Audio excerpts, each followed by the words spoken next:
Here's how to not pay your mortgage for 3 years. Okay, so I'm going to give you the inside scoop. This is not advice that you need to be doing, but I have personally experienced somebody I know who hadn't paid their mortgage for over 3 years. And here's how it's done. It takes about 6 months before the bank is going to foreclose on your property. Let's say you get to 4 to 5 months and your bank is probably going to reach out to you with a hardship option. So you're going to take that hardship option and it's going to take about 30 to 60 days for them to process it.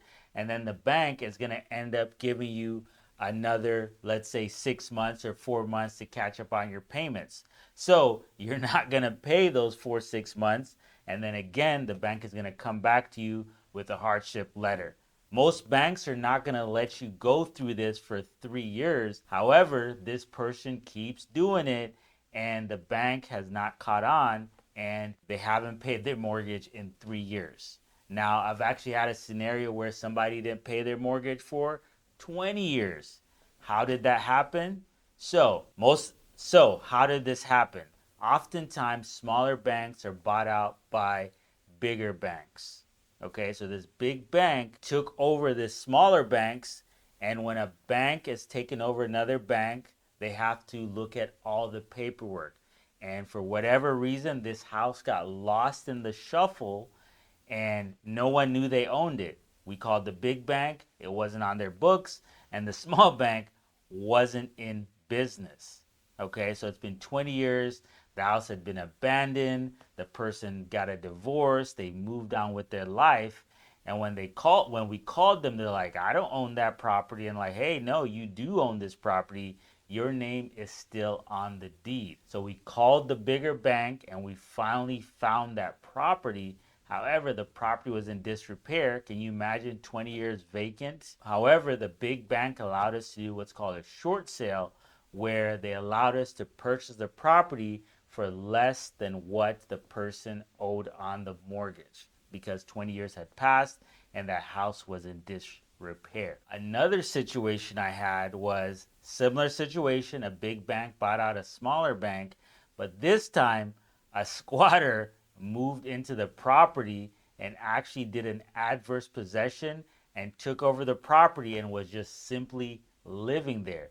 The big bank had no idea that this property was still on their books, and of course the smaller bank was closed down.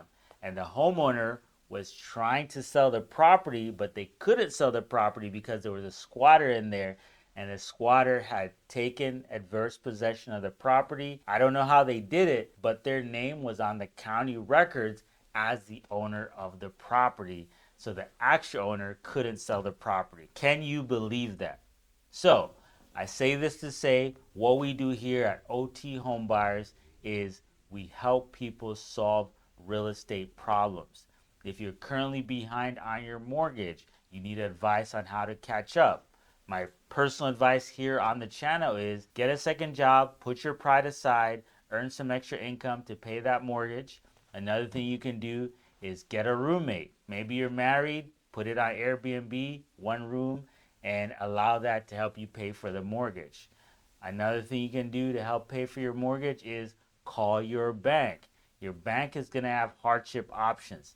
Just as much as you don't want to foreclose on that property, the bank doesn't want to foreclose either because it does cost them money to foreclose on their property, and it's not guaranteed that they can get their money that they put into that property. Another thing you can do, and I think this is a really, really good idea, is rent the property out. If the property isn't really in that bad condition, move out of the property, rent it out for like 2, 3, 4, 5 years, okay? Get back on your feet while the property's paying for itself, and then come back later and take over the property when you're in a better financial condition. So this way you don't lose your equity and you don't lose the property.